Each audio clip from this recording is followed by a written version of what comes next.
Welcome back to another episode of the Racing Life Podcast. Casey Campbell with you, of course. And we're pleased to be joined by the one, the only Christan Eckes, of course, from Motorsports Racing, driver of the number 98 part-time. Well, yeah. And then he also just got done racing last night, and he's racing tonight. How's it going, man? I'm good, buddy. Yeah, I raced last night.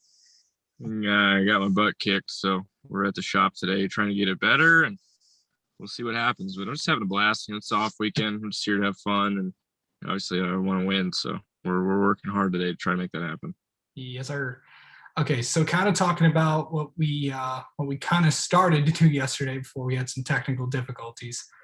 Kind of going through, just kind of remind everyone how this racing thing started and kind of just where your first memory of racing came from. Yeah, it's been kind of a whirlwind. I started my career and we struggled pretty bad. I ran pretty bad. Yeah. So when we bought the car, it came with a restrictor plate on it, and we didn't know that really. So I ran for the first year with a restrictor plate on it, and I was going laps down and stuff. Like, it's horrible. To the point where my dad told me, like, I don't know if this is for you. Which I joke with him now and everything and tease him about it. But so I started in Bandoleros. Obviously, we took the restrictor plate off and went a lot faster, and kind of went from there. Won races, and then went to Legend Cars, won races, and went to late models and ARCA, and now into the truck series. So it's been a whirlwind. It's been fun. About, I guess it's my 10th year, 11th, 10th, or I don't even know, 12th, something like that. 10 to 12th. We'll put it at that. Okay. Year racing, and it's been a blast ever since. Yeah. So kind of start off like, when I want to go back to kind of like your late model days when you kind of ran for Junior Motorsports. What was that like?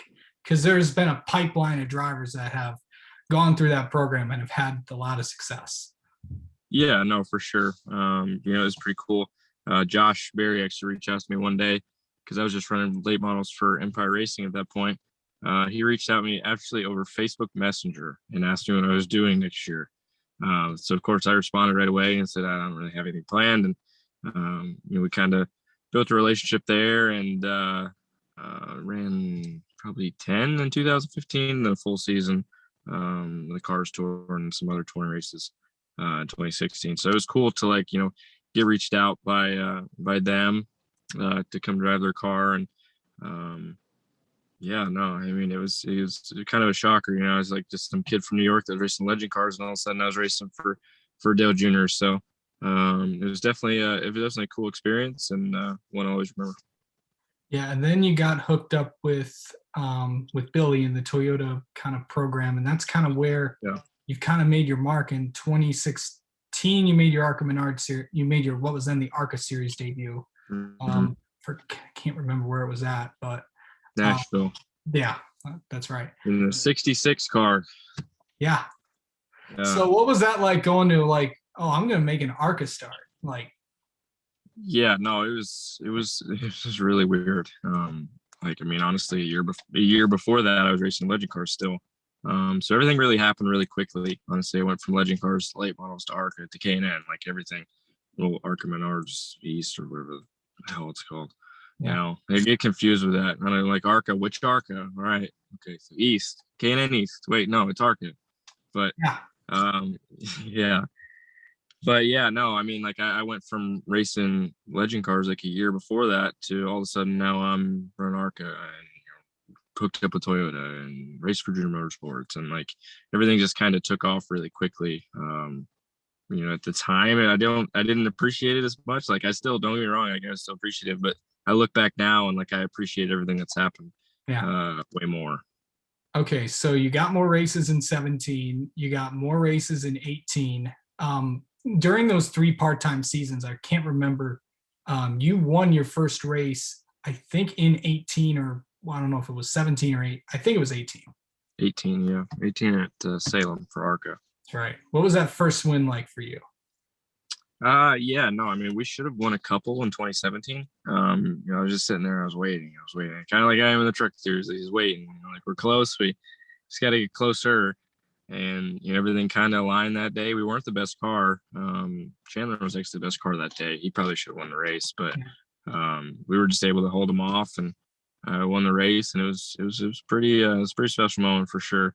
Wins are great. They increase confidence. They show you can do it and everything like that. And from there, we went on to win a couple more and a championship. So it was definitely a fun time in training. What is your least favorite track that you ran in the ARCA series? Oh God, a lot of them. Probably Toledo. God, I hate Toledo. Jeez. I hate Toledo so much. I hate Toledo. I don't like using the word hate, but I hate Toledo Speedway. I do not like that place. It's one groove. You can't pass. It's too fast. Like, it's got too much grip. Like, tires don't fall off. You're driving the hell out of it every single lap. You can't pass anybody. It just sucks. Yeah. Toledo. My first ARCA race that I ever went to was 2018 Toledo. Yeah. And every time I went, I think I finished third there maybe one year or second. Yeah. 19 maybe. Yeah, 19, because 18, I think you hit the wall. 18 I blew it right front. Yeah. Lap 50, whatever. It took me out of misery racing that damn race. Yeah. And then I ran okay in 2019. I think I qualified third, finished third. 2017, I think I qualified second and finished eighth or something. I don't really remember, but I've had success at the place. I hate it. I hate it so much. Nice. Okay, so you ran part-time for 16, 17, 18. You go to 19, you're running the full season, and you're in this championship battle, with Michael Self and all that. I mean, that was the time, and if I remember, that was the year where Venturini was just absolutely dominant in the ARCA. Yeah. We knew Ty was coming and all that stuff, but this is the year. You got. Yeah, I think that year we won 14 or 15 because I won 4, Michael won 4. Chandler won a bunch. Chandler won 5.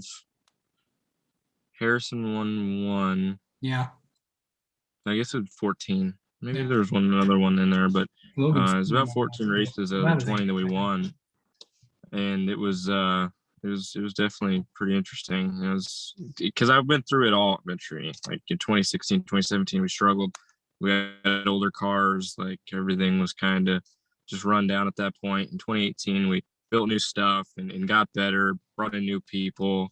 So to kind of go through the whole development process of Venturini from our days where we struggled to where we really succeeded was really cool to be a part of for sure.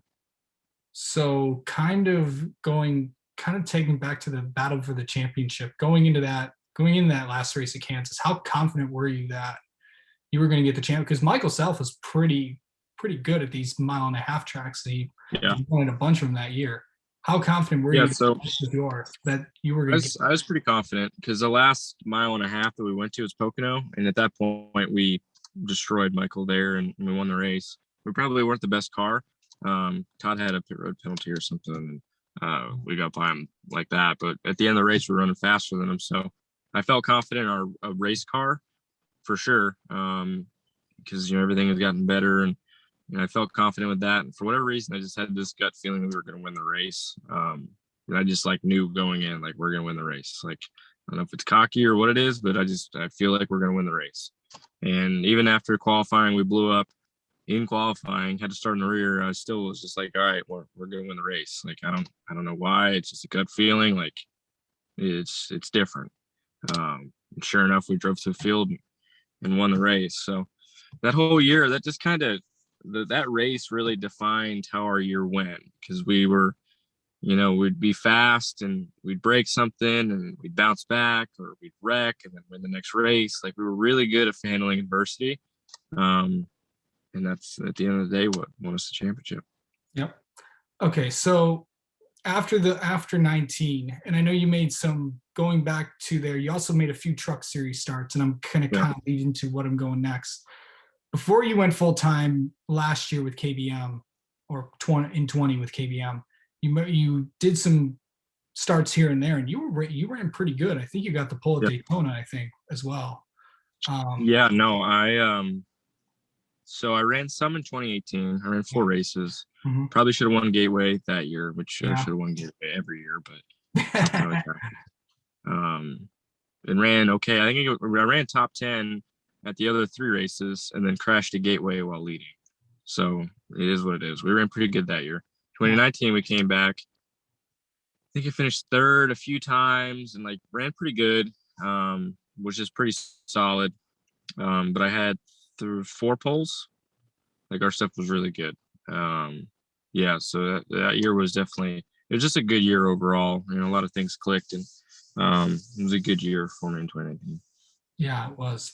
When you got the opportunity to run for KBM full time, Yeah, what was that? What was that like? When did those kind of like talks start? Like, let's make the next step into trucks. yeah. So you know, those talks kind of started probably. I mean, they were pretty early because I knew at that point that Harrison was moving on. They were looking for the next person to come in.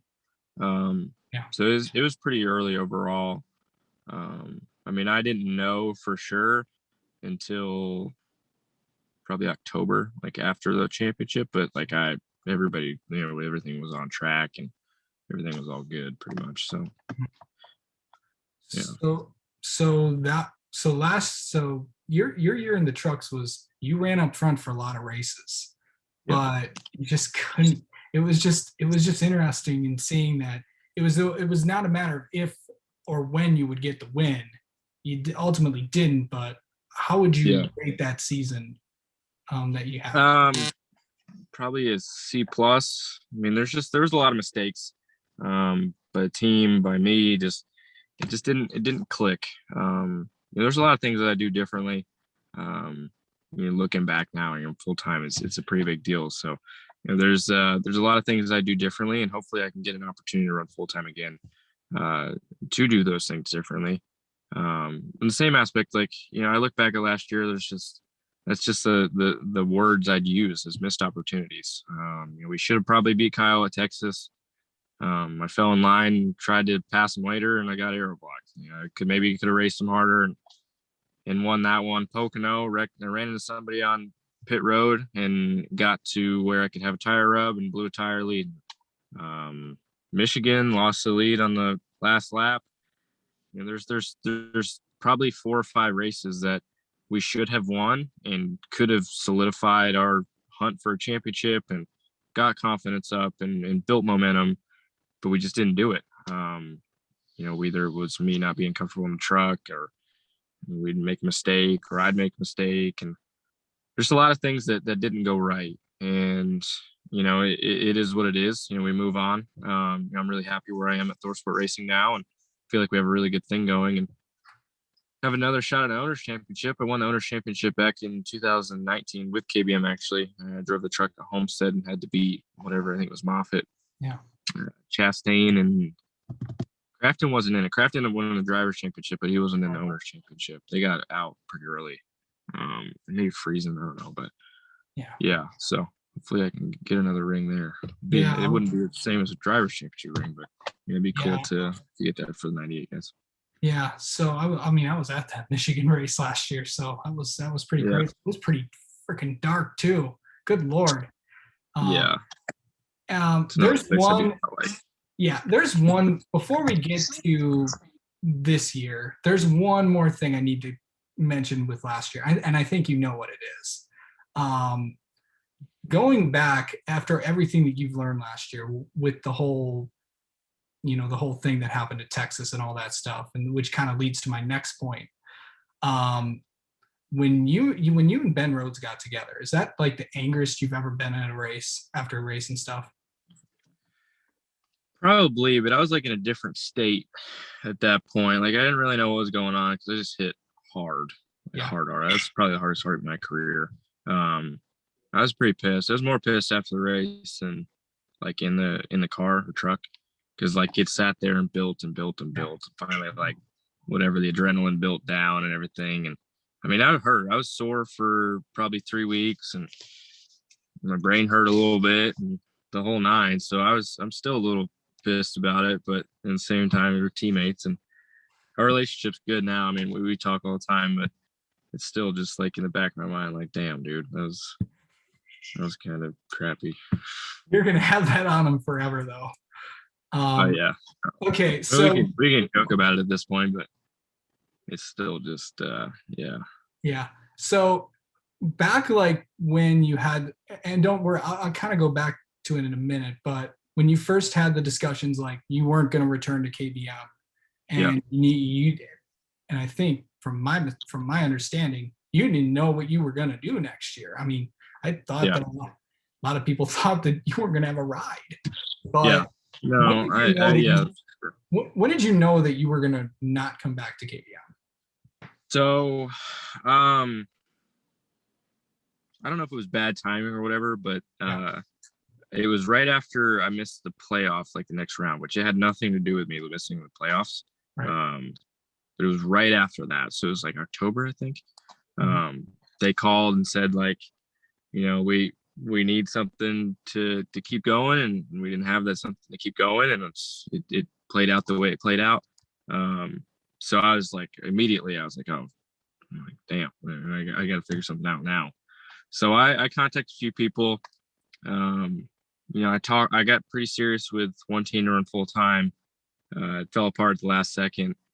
Um, but like when everything happened, I made calls to pretty much everybody I could think of. I called everybody, tried to get numbers as GMs, and I called Pepper at Thor Sport. And he was like, I don't know, like we really don't have any space right now, but potentially we might have some down the road, or something might open up, and it's like a 5% chance probably. It's like, all right, I didn't really think much of it. Um, and I actually still been talking to Toyota, because we still have a relationship, and we had to go somewhere, and that deal kind of came together, and Thorsport finally called back, and like everything just aligned perfectly for me to go there this year. I didn't really even know I was racing till probably midway in January. Then once I kind of knew I was racing, it kind of changed everything. Like at this point, like I deleted everything off my laptop for racing notes. Like I put it on a flash drive and threw it in my safe, and was like, all right, well, I don't need that anymore. I guess I got to move on. And yeah, everything kind of came together at the last hour. Like, I mean, I went probably a solid 2.5 months, like thinking, oh, well, I guess that's it. Like, I guess it is what it is. But thankfully Duke and Rhonda and everybody Thor Sport Racing gave me an opportunity to come run this year, and yeah, it's something I'll never forget and always back for. Yeah, for sure. So kind of going after that first time you talked with I know it had been a while since you met all your new teammates with Crafton and Sauter and Ben Rhodes and all that. What was the first time meeting Yeah. them? And mostly, what was the first time when you talked to Ben about, okay, this is the first time we talked since everything happened in Texas? What was that first conversation like?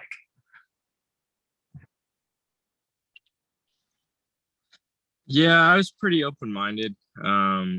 We talked on the phone, and he talk about it and talk it through, and we ended up going to dinner in Daytona Road Course, and talked everything through, and got over it, everything else. But at the end of the day, it is what it is. It's last year. I don't want to take that stuff into this year. Yeah. And it'd always be in the back of my mind, like, damn, that sucks. But in the same aspect, yeah, everything kind of just went smoothly. Yeah, that's good. Um, I know you have, what is kind of your plan for the rest of the year? I know you have a few races left. What races are you doing? Yeah, so I have Watkins Glen, that's next week, Okay. Gateway, which or something will happen for the 8th straight year. Something breaks, or I get wrecked, or something. Vegas, and then Phoenix. So I'll be in the championship race, hopefully, for the 98 in Phoenix. So, and which leads me to this question. I know that the conversations have kind of started with everybody in the famous question of what are you going to do next year? I know you kind of want to be back at ThorSport. You want to stay with Toyota. What have you had those conversations, and have you had conversations with other teams of what? Just say what you can talk about. I should mention. Yeah, I mean, at the end of the day, none of that stuff's really started yet. It's still early, and I want to go full time. I want to be back full time racing. Like, I know I can do this. I know, we made the playoffs last year, and I know I can go further in the playoffs than we went last year. And I want to have a full time opportunity. I love the guys at ThorSport a lot, and at the end of the day, I'd love to stay there. But like I said, it's early in the game, and we'll have to see what happens. We've ran pretty well, and we've had a lot of another deal. Something will happen where we're running top 5, we end up finishing 12th, so we don't have the results to show how good we've been. But in the same aspect, we've ran well, and I think we have something building really special over there. So we'll just have to see what happens. But yeah. So these next races coming up. I know you only have 4 races left, but the question I've always had was, what are you guys doing when you're not racing, when the trucks are out there, and what are you basically doing? Like, are you at the track? Are you at home, or what are you doing? Yeah, with the COVID stuff, we can't really go that often. I mean, I guess we could now if we really wanted to, but I'm at the house scanning, and I'm trying to learn as much as I can from our 98 guys, and trying to help in any way we can. Like, I'll be watching the race, and if I see something, I'll shoot a text to the engineer or crew chiefs, trying to help them, and it's pretty much it, man. It's boring. It sucks watching from the sidelines. It really does. So, and thankfully, I get to come have some fun on a legend car or go run my go-kart. But other than that, it's been a slow year for sure. Well, I can't say that because it's been a lot of traveling. Yeah, but other than that, you've been doing some home projects too, bud. I've slowed down on it. I haven't mowed my grass in like 3 weeks because I've been in Ohio. Then I came here. Then I was in New York, and I've been all over the place. So yeah, my grass is pretty high. Yeah, it's interesting for sure. Yeah. All right. Well, Christian Eckes, thank you so much for coming on and talking with us. Always been a pleasure to talk to over the years, and good luck next weekend at Watkins Glen, bud.